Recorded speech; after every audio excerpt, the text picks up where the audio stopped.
अहिले व्याख्यात्मक टिप्पणी कसलाई झुक्याएको तपाईले कसलाई ढाँटेको अमेरिकाको धम्कीपूर्ण आवाजसँग तपाईहरुको उभिने ताकत थिएन र हिजो शिर झुकाउनुभयो एमसीसी लागू गर्ने प्रयोजनका निमित्त अमेरिकाले नेपालको सेनालाई दुईवटा स्काई ट्रक उतिखेरै दिइसकेको छ पड्काइराख्नु पर्ने बम गोली बारुदै पड्काइराख्नु पर्ने अमेरिकी शक्ति चीनको सिमानामा पुगेपछि के होला अमेरिकी ज्वाइँलाई नागरिकता दिने तपाईलाई लाज छैन तपाई पार्लियामेन्टमा बसेका मान्छेलाई the parties understand that this compact upon entry into force article दफा 7 हिजोको प्रतिनिधि सभाले खारेज गरे हो एमसीसी पनि ठ्याकै बारे भन्दैछ के सम्झिनु भएको छ के ठान्नु भएको छ तपाईले यी राजनीतिक पार्टी यी नर हुन् कि नारी हुन् बेकुबै ठान्नु भएको छ नेपाली जनतालाई आज तपाईहरुलाई लज्जा घृणा छैन तपाईले प्रतिनिधि सभा किन अवरोध गर्नु भएन अमेरिकाले म व्याख्यात्मक टिप्पणी मान्छु भनेको छ नेपालको कानुनलाई सर्वोपरि मान्छु भनेर अमेरिकाले भनेको छ तपाईले यो व्याख्यात्मक टिप्पणी लेखेर पठाउनु भयो अमेरिकालाई नेपालको संसद अब अमेरिकाको कानुन मान्छ अब नेपाली जनताहरू नेपालको कानुन मान्छन् कि अमेरिकाको कानुन मान्छन् एमसीसी को व्याख्या गर्ने तपाई को विष्णु सर स्वागत छ हजुर धन्यवाद धेरै ठुलो विरोध जनचाहना विपरीत भए पनि त्यो हुँदा हुँदै पनि एमसीसी अनुमोदन भयो संसदबाट के भन्नुहुन्छ दुर्भाग्य भन्छु कसरी दुर्भाग्य किनभने व्याख्यात्मक घोषणा गरियो राष्ट्रको हितमा बनाइयो भन्ने उहाँहरूले भन्नुभयो यस्तो राष्ट्रको हितमा बनाएर पारित गर्दा पनि दुर्भाग्य भनेपछि तपाईलाई खाली आलोचनै मात्रै मन परेको हो मेरो व्यक्तिगत आलोचना समर्थनको केही मतलब छैन तपाईले जे व्याख्यात्मक टिप्पणी भनेर विभिन्न 12 वटा बुँदाहरू प्रस्तुत गर्नुभयो त्यो विभिन्न 12 वटा बुँदाहरू तपाईले प्रस्तुत गर्दा यो सम्झौताको धारा 1 एमसीसी को सहायता नेपालको सुशासन आर्थिक स्वतन्त्रता र नेपाली जनतामा गरिने लगानीलाई सबल बनाउने भनेर लेखेको छ अब तपाईको व्याख्यात्मक टिप्पणीले के नेपालको सुशासन भन्ने शब्द नेपालको सुशासन अमेरिकाले गर्छ भन्ने कुरा एमसीसी परियोजनामा लेखेको त्यो व्यवस्था हट्यो यो देशको सुशासन कसले गर्ने हिजो अर्थमन्त्रीजीले उहाँको व्याख्यात्मक टिप्पणी सुनाउँदै गर्दा यसमा रहेको धारा 2 को 7 The government will ensure that MCC funding is not used for any purpose that would violate United States law or policy. अमेरिकाको नीति र अमेरिकाको कानुनलाई उल्लङ्घन गर्दिन भनेर संसदमा तपाईले जुन प्रकारको व्याख्यात्मक टिप्पणी गर्नुभयो नेपालको संसद अब अमेरिकाको कानुन मान्छ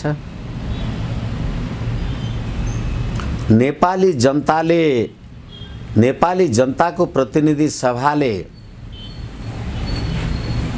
अमेरिकाको कानुन र नीतिको उल्लङ्घन गर्दिन भनेर भनिसकेपछि अब नेपाली जनताहरू नेपालको कानुन मान्छन् कि अमेरिकाको कानुन मान्छन्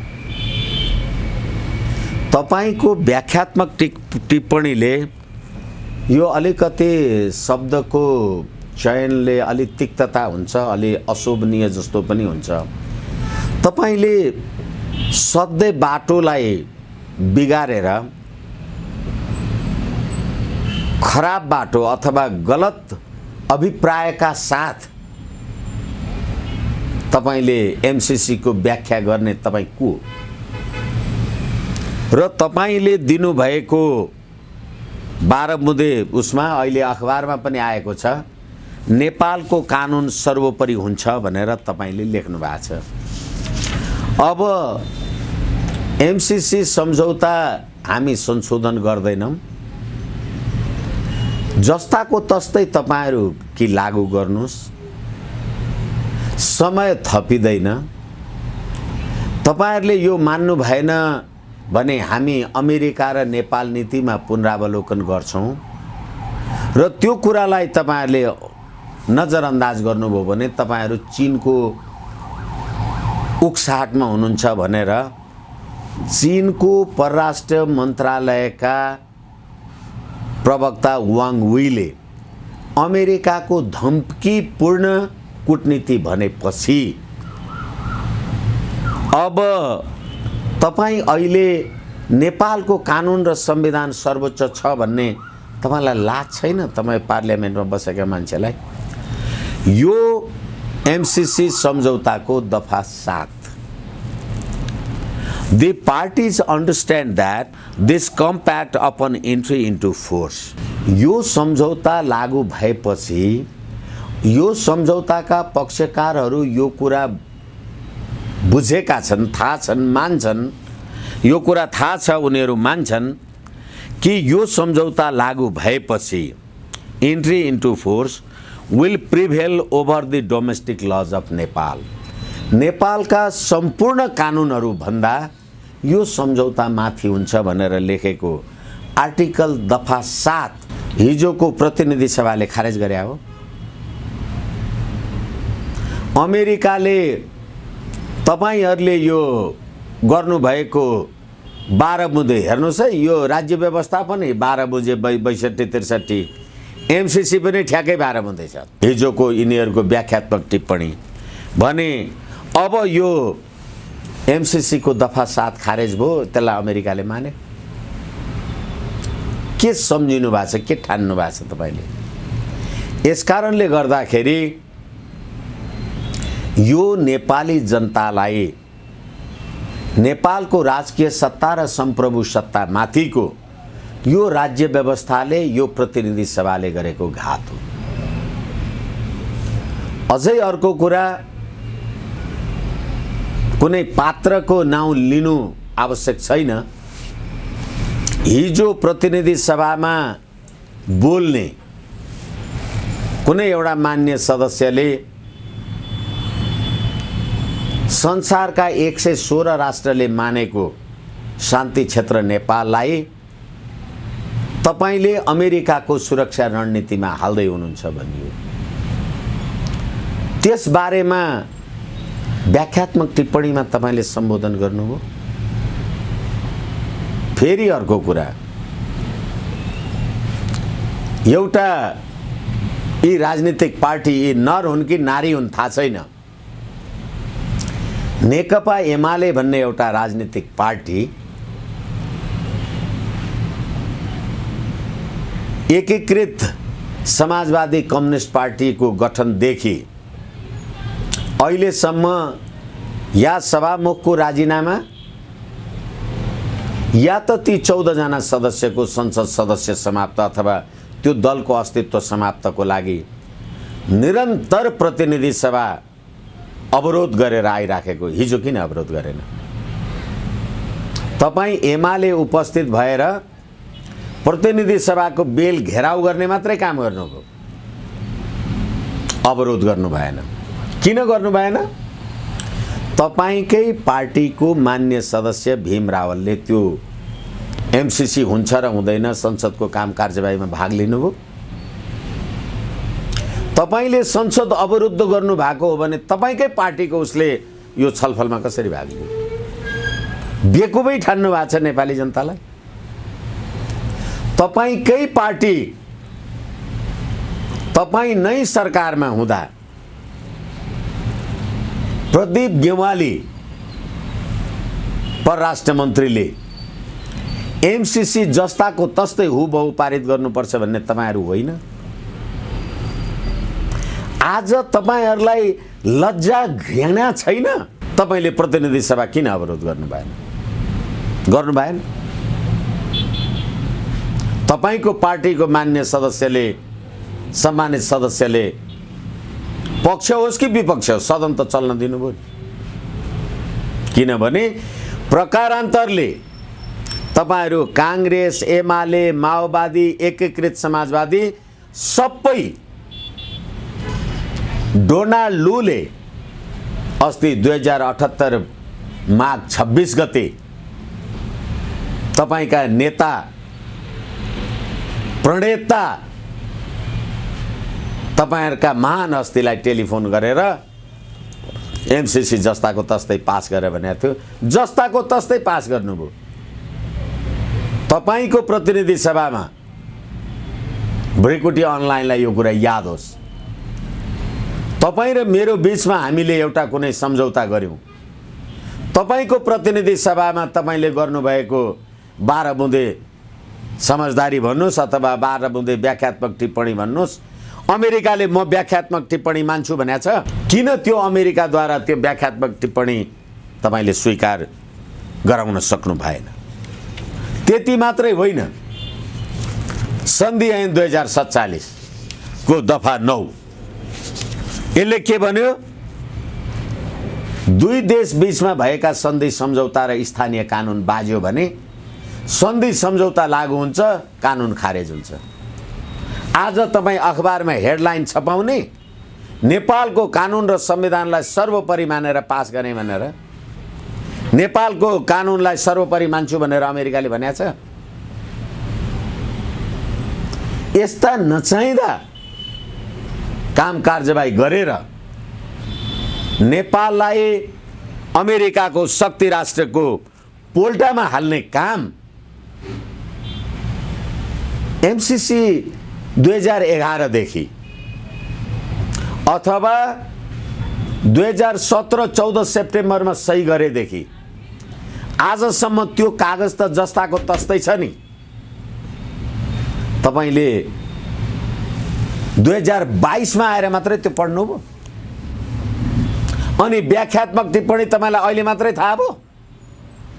तपाईले यो व्याख्यात्मक टिप्पणी लेखेर पठाउनु भयो अमेरिकालाई कि 29 सेप्टेम्बर 2021 मा पुष्पकमल दाहाल र शेरबहादुर देउवाले एमसीसी लाई चिठी लेखेर जस्ताको तस्तै पारित गर्छौं भनेको पत्र के भयो? त्यो पत्रलाई सम्बोधन गर्नुभयो तपाईले। अनि अहिले व्याख्यात्मक टिप्पणी कसलाई झुक्याएको? तपाईले कसलाई ढाँटेको? यस कारणले गर्दाखेरि यो अमेरिकाको सिद्धान्त र नीतिलाई मान्ने र मानिनस् भने खबरदार भनेर जे कुरा भनेको थियो, चिनियाहरूले भने जस्तै अमेरिकाको धम्कीपूर्ण आवाजसँग तपाईहरुको उभिने ताकत थिएन र हिजो शिर झुकाउनु हो। यसले राष्ट्रिय स्वाभिमानमा आँच पुर्यायो। नेपाली जनता यसको निमित्त आफ्नो खालको प्रतिरोध र प्रतिकार गर्दैनन् भने यो राज्य प्रणालीले नेपालको सम्प्रभुता, नेपालको असंलग्न परराष्ट्र नीतिलाई 116 वटा राष्ट्रले मानेको शान्ति क्षेत्र नेपाललाई तपाईले अमेरिकाको स्वार्थ अन्तर्गत प्रयोग गर्नुभयो भन्ने कुरा प्रष्ट हो। यस्तो खालको जटिल राष्ट्रिय सवाल आउँदाखेरि पनि यसमा सेनाको कुनै पनि किसिमको प्रतिक्रिया आएन। के भन्नुहुन्छ विष्णु सर यो विषयमा? किनभने यो सेना 8 डिसेम्बर 2019 मा आईपीएस मामिला सम्बन्धी अमेरिकी रक्षा सहायक मन्त्री र्यान्डल श्राइबर ले तत्कालीन उप प्रधान तथा रक्षा मन्त्री ईश्वर पोखरेल, परराष्ट्र मन्त्री प्रदीप गेवाली, सैन्य प्रमुख पूर्णचन्द्र थापालाई भेटेर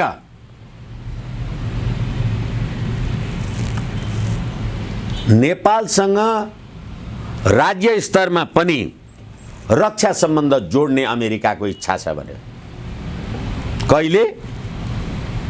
2019 8 डिसेम्बर। यो एमसीसी कहिले सही गर्नुभयो? 2017-14 सेप्टेम्बर। त्यसको 2 वर्ष पछाडि अनि यही केपी ओली शर्मा, यही एमाले, यिनै माओवादी, यिनै कम्युनिस्ट चीनका लागि तत्कालीन नेपालका लागि राजदूत टङ्क कार्कीले के भने, यो सैन्य रणनीतिसँग सम्बद्ध छ, नेपालको कानुन संविधानभन्दा माथि छ। त्यतिखेरका लागि अमेरिकाका राजदूत शङ्कर शर्मा भन्नेले के भने, यो आर्थिक सहयोग मात्रै हो, अरू केही पनि होइन। यो दुईटा मध्ये को नेपाली हो, को चाहिँ ठिक हो? यसै कारणले गर्दाखेरि यो देशको सेना मलाई लाग्छ आफूलाई लकीरका फकीर भनेर भाषण गर्ने, 15 अगस्तको दिन भाषण गर्ने ईश्वर पोखरेल लगायतका मान्छेहरूलाई सलाम गरेर बस्ने सेनाले यसको प्रतिकार गर्नको निमित्त, एमसीसी लागू गर्ने प्रयोजनका निमित्त अमेरिकाले नेपालको सेनालाई 2वटा स्काई ट्रक उतिखेरै दिइसकेका छ। होइन भने हाम्रो देशमा एमसीसी लागू गर्ने र नगर्ने विषयमा